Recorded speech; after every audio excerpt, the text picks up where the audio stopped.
রমজান আসতেছে সামনে। রমজান মাসে মোড়েলগঞ্জের কোন হোটেল মনে হয় বন্ধ থাকেন নাকি? নাকি বন্ধ থাকে না খোলা থাকে? কেমন খোলা থাকে? দুপুরবেলা খোলা থাকে, লেখা থাকে বিশেষ দ্রষ্টব্য, ভিতরে পর্দার সহিত খাওয়ানোর ব্যবস্থা আছে। আলহামদুলিল্লাহ। দেখছেন আলহামদুলিল্লাহ কইছে একজন, কে জন?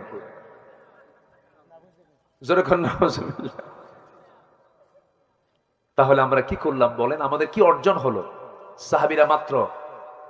সাহাবীরা অনলি রোজা রেখেছেন 16টা, তারা মুত্তাকি হয়ে গেছেন। সুবহানাল্লাহ বলেন।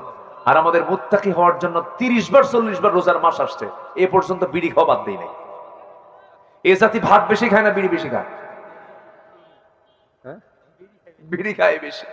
হাইরে বিড়ি টান মারে, সারাদিন ভালোই থাকে, সেহরি খায়, ফজর পড়ে, জোহর পড়ে, আসর পড়ে, মাগরিব পড়ে, ইফতার টিফতার কইরাই বুড়িকে ফাঁকি দিয়ে বুড়া বের হয়।